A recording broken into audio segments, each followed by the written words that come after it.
Hello everyone, welcome back to my channel. Episode start करूँ इससे पहले अगर आप लोग मेरे चैनल में नए हो तो चैनल को सब्सक्राइब जरूर कर लेना। एपिसोड के स्टार्टिंग में दिखाया जाता है फिर से एक बार फ्लैशबैक वाला सीन, जहाँ पर क्वीन अभी गाड़ी में वापस आती है। तो एक गाड़ी तो था ऑब्वियसली जी-बास का, और वो गाड़ी से बाहर निकलती है। काफ़ी एटीट्यूड में थी, बहुत स्टाइलिश भी लग रही होती है।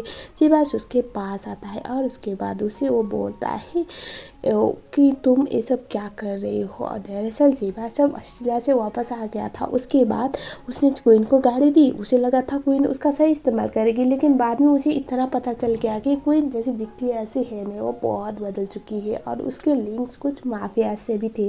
और ये सब सुन जब उसे पता चला उसके बाद वो यहाँ पर दरअसल क्वीन को समझाने के लिए आया हुआ था। वो उसे समझाने की ट्राई करता है, तुम्हें आग से नहीं खेलना चाहिए, वो लोग बहुत खतरनाक हैं।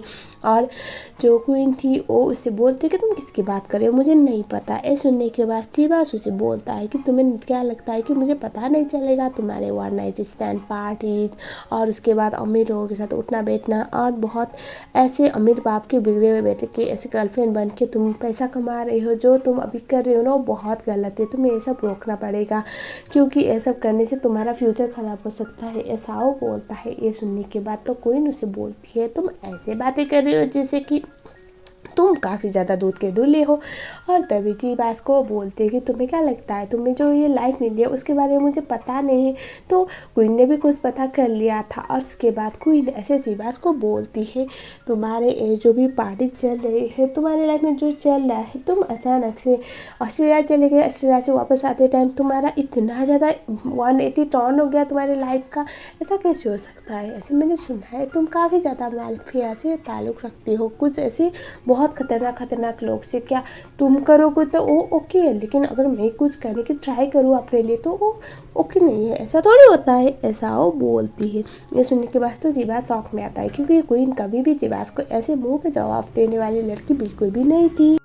जी-बास अभी क्वीन को बोलता है मैं तुम्हारे लिए बोल रहा हूँ, तुम्हारी सेफ्टी के लिए, तुम्हारे फ्यूचर के लिए। ये सुनने के बाद जो क्वीन थी वो बोलती है मुझे पसंद नहीं कोई भी मेरे पर्सनल लाइफ में इतना ज़्यादा इंटरफेयर करे, और तुमने तो एक लिमिट क्रॉस की हुई है, अब तुम यहाँ से जाओ।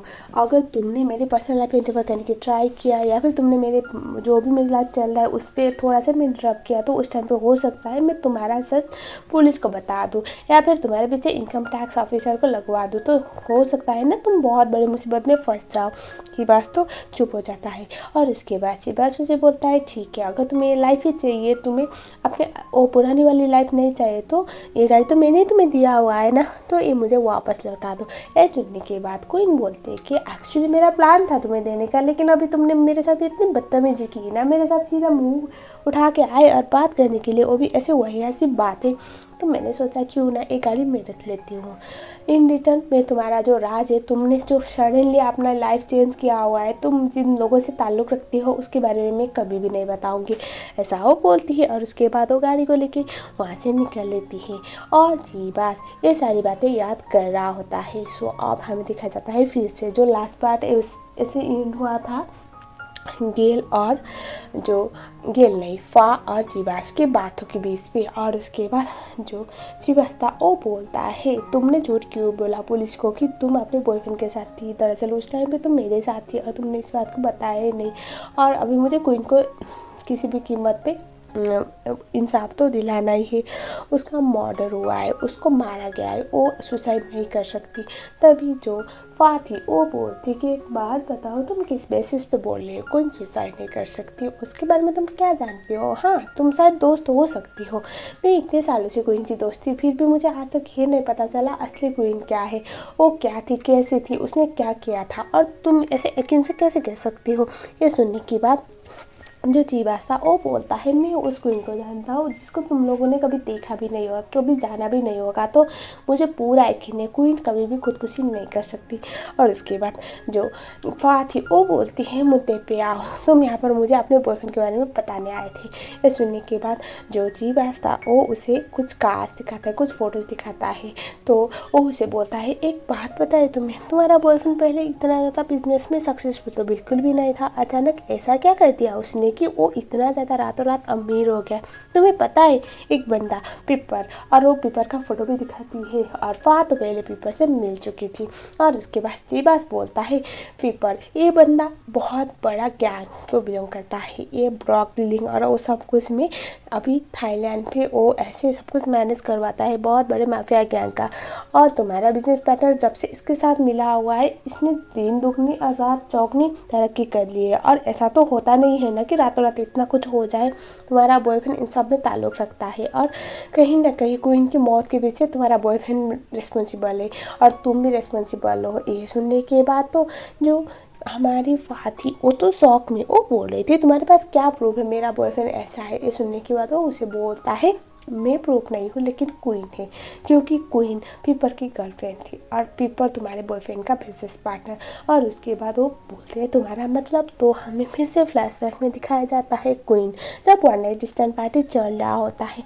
तो उसके बाद जब उठाम ने उसे रिजेक्ट कर दिया था, तो उसने कॉल किया था हमारे बंदे को, जीबास को। और उसके बाद जीबास तो हमेशा के मूड की तरह काफ़ी अपसेट था, और वो उसे कैजुअली उसने फ़ोन रिसीव किया था। क्वीन ने कुछ भी नहीं कहा, बस इतना कहा कि अगर किसी दिन में अचानक से मारी गई, या फिर मेरा कोई भी ऐसा नामी निशान ना रहा और मैं ऐसे अचानक से मारी गई, तो तुम समझ लेना मेरा खून हुआ है। और ये सुनने के बाद जीबास बोलता है कि मजाक मत करो क्वीन, कोई प्रैंक वाला टाइम नहीं है, तुम फ़ोन रखो। तभी वो बोलती है कि मैं सीरियसली बोल रही हूँ, क्योंकि मैं कुछ खतरनाक लोगों के बारे में जान चुकी हूँ जो मुझे शायद जानना नहीं चाहिए, और मेरी जान को अभी खतरा है। मुझे बस इतना बताना था, तुम चाहे मुझसे जितना भी नफरत करो या फिर मुझे नफरत करने लगो, लेकिन तुम कभी भी मेरा बुरा नहीं चाहोगे, मुझे पता है, मुझे इन सब जरूर दिलाना। ऐसा बोल के उसने फ़ोन को कट किया था। और जीबास बस कोई से बात करना चाहता था, लेकिन उसकी ज़्यादा बात नहीं हो पाती अभी प्रेजेंट में। जीबास ये सब कुछ याद कर रहा था। और उसके बाद वो बोलता है तुम्हारा जो बॉयफ्रेंड था और उसका जो बिजनेस पार्टनर पेपर, वो दोनों ने मिलकर मेरी क्वीन को मारा हुआ है। उसमें कहीं ना कहीं उन दोनों का भी हाथ है, क्योंकि उन दोनों के धंधे के बारे में क्वीन को पता चल चुका था। तभी जो फ़ा थी वो बोलते कि अब तुम इतना कुछ बता रहे हो, क्या तुम्हारे पास एविडेंस है? तभी जीबास बोलता कि अभी फ़िलहाल के लिए नहीं, लेकिन मैं एविडेंस ज़रूर लाऊंगा। और जब एविडेंस नहीं था तो अब इस बात को यकीन क्यों करती? वो बोलती कि मुझे पता है तुम झूठ बोल रहे हो, तुम बस मुझे डिस्ट्रैक्ट करना चाहती हो, और तुम क्वीन की मौत के लिए हमें रिस्पॉन्सिबल ठहरा रहे हो, जो हम दोस्त हुआ करते थे। ऐसी लड़की के लिए जिसका कभी कोई था ही नहीं, कभी कोई अपना था नहीं, जिसने अपनी असलियत दिखाई नहीं किसी को भी, और उस लड़की के लिए, इंसाफ के लिए तुम लड़ रहे हो। मुझे लगता है तुम गलत फील्ड में हो, ऐसा वो बोल लेती है। तभी जो जीबास था वो बोलता है जिस दिन मुझे सबूत मिलेगा कि तुम लोग में से कोई भी मेरी क्वीन के मौत के पीछे जिम्मेदार हो, उस टाइम पे मैं तुम लोगों में से किसी को भी नहीं छोड़ूंगा, ऐसा वो बोलता है। सीन यहीं पर कट। सो हमें दिखाया जाता है अगले वाले सीन में, जो हमारा पेपर और हमारा टॉय दोनों बात कर रहे होते हैं। और उसके बाद पेपर बहुत परेशान था, और उसके बाद वो बोल रहा था कि अगर ये बात इतनी ज़्यादा आगे जाएगी तो हमारे लिए दिक्कत होगी, क्वीन की मौत का राज कभी भी बाहर आना नहीं चाहिए। ये सुनने की बात तो जो टॉय था वो बोलता है कि डोंट वरी, आरजे संभालेगा, आरजे उस लड़की को संभालेगा, और इंस्पेक्टर को तुमने संभाल लिया ना। ये सुनने के बाद जो पेपर था वो बोल रहा था इंस्पेक्टर को मैं संभालूंगा, वो उसका मुँह पैसों से बंद मैं करा सकता हूँ, लेकिन अभी भी हमारे लिए बहुत बड़ी मुसीबत है कि क्वीन का मौत वाला राज कभी भी बाहर आना नहीं चाहिए, ऐसा वो बोल रहा होता है। गेल के स्विमिंग पूल के साइड पे होने की वजह से थाइम बार बार डिस्ट्रैक्ट हो रहा था, क्योंकि किसी ने अभी गेल का और थाइम के साथ में हक करते हुए फ़ोटो को ऐसे क्वीन के इंस्टाग्राम अकाउंट पे डाल दिया था, और वो बोला हुआ था कि दोस्त मरी नहीं और इतने दिनों में दोस्त के बॉयफ्रेंड से लगी हुई है। मतलब यहाँ पर गेल का इमेज बहुत ज़्यादा खराब किया जा रहा था, और फिर से एक बार गेल ट्रोल हो रही होती है। और उसके बाद गेल का मूड खराब था, और यहाँ पर कोच जॉब गेल को डांटने लगती है कि तुम यहाँ पर क्यों आई हो, तुम क्या यहाँ पर के क्लब समझ के आई हो, यहाँ पर मेरे स्टूडेंट डिस्ट्रैक्ट होंगे तुम्हारी वजह से, जाओ बोल के उसे वहाँ से भगा देती है। गेल को वहाँ से जाना पड़ता है। तभी उसे कॉल आता है फ़ा का। फ़ा उसे पूछती है कि क्या क्वीन ने कभी टॉय के बारे में बात की है, टॉय ने कि टॉय क्या काम करता है। ये सुनने के बाद जो गेल थी वो फ़ा को पूछती कि तुम ऐसा क्यों पूछ रहे हो। ये सुनने के बाद जो गेल थी वो उससे फ़ा बोलती है क्योंकि क्वीन की आदत है सामने अच्छी बनने और पीछे उसकी बैक बाइट करने का, तो मुझे लगा तो उसने कभी तुम्हारे साथ बात की होगी। तभी जो फ़ा थी उसे बोलती है कि उसने मुझे कभी बताया नहीं था। अब गेल को ऐसे उसके बाद हमें दिखाया जाता है तभी टोए उसके साथ था और फ़ोन अभी कटा नहीं था। टोए वहाँ पर देखने के बाद वो तो शौक में और वो पूछते तुम यहाँ पर क्या कर रही हो। टोए बोलता है तुम उस मैन के साथ मिलने क्यों गई थी, उस लड़के के साथ क्या बताया उसने तुम्हारे साथ। ये सुनने के बाद तो जो टोए था उसकी बातें सुनने के बाद जो फाती वो परेशान, वो बोलती कि तुम किसकी बात कर रहे हो। तभी उसे ऐसे तमाचा लगाता है और वो बोलता है कि तुम कभी मेरी बातें सुनती नहीं हो ना, तुम मेरे साथ ऑनेस्ट नहीं हो ना, क्या ज़रूरत थी उसके साथ मिलने जाने की, क्या बताया उसने तुम्हें।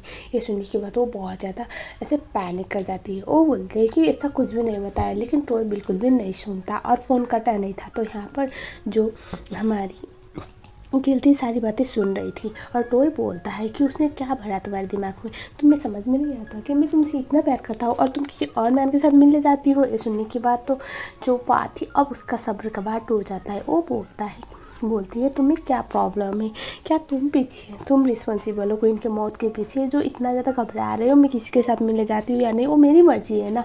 ये सुनने के बाद उससे ऐसे स्लैप लगाता है और उसके बाद बहुत बुरी से उसे पीटने लगता है लात मारते हुए और वो बोलता है तुम्हारी वजह से हमारा रिलेशन ऐसा बन रहा है, तुम्हें कभी मुझ पर भरोसा है ही नहीं, तुम क्यों कर रही है सब, तुम ऐसी हरकतें क्यों करते हैं जिसकी वजह से मैं हर्ट होता हूँ, बोल के साइको की तरह उसे मारे जा रहा था। एंड देन बेचारी फा परेशान और उसके बाद जो गेल थी वो तो फोन में सब कुछ सुन रही थी, इसीलिए वो भाग के निकलती है फा के घर की तरफ के लिए। सो हमें दिखाया जाता है अब जो फा थी वो ऐसे ज़मीन पे पड़ी हुई थी एंड देन हमें दिखाया जाता है जो टोय था उसे उठाता है और वो उसे ऐसे फिर से मतलब पहले तो मार लिया, उसके बाद वो अच्छा हस्बैंड बनेगा ड्रामा कर रहा था और वो बोल रहा था कि तुम्हें तो पता है ना मैं तुमसे कितना प्यार करता हूँ, तुम्हें दर्द तो नहीं हुआ। और उसके बाद वो उसे बोलता है कि देखो हम दोनों 2 साल से रिलेशनशिप में हैं और हमें ऐसे किसी अरे गहरे इंसान को एक दूसरे के बीच में आने देना नहीं चाहिए, तुम नहीं समझ रहे हो बातों को, बोल के वो उसे ऐसे संभाल रहा था और वो बोल रहा था आज के बाद कभी भी ना मुझे ऐसे गुस्सा मत दिलाना, मैं तुम्हें कभी भी ऐसे हाथ नहीं उठाऊंगा, आई एम सॉरी, बोल के उसे ऐसे सहलाने की ट्राई कर रहा था और फा उसे धक्का देने की ट्राई कर रही होती है।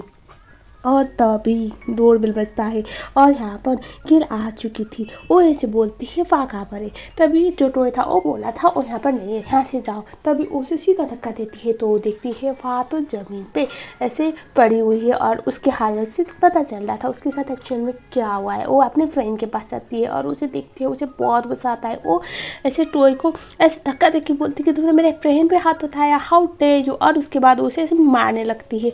और जो टोय था वो उसे तमाचा लगाता है और उसके बाद उसके साथ भी वही करने लगता है, मतलब जिस तरह से उसने फा को मारा था इसी तरह से वो गेल को भी मारने लगता है। तो जो फा थी वो परेशान, वो ऐसे सीधा बोतल उठाती है और टोय के गले पे मारती है और बोतल टूटता है और उसके बाद वो डिस्ट्रैक्ट होता है और वो ऐसे फा की तरफ दिखता है और उसके बाद वो उसे सॉरी बोलती है और उसके बाद वो बोलती है तुम यहाँ से जाओ।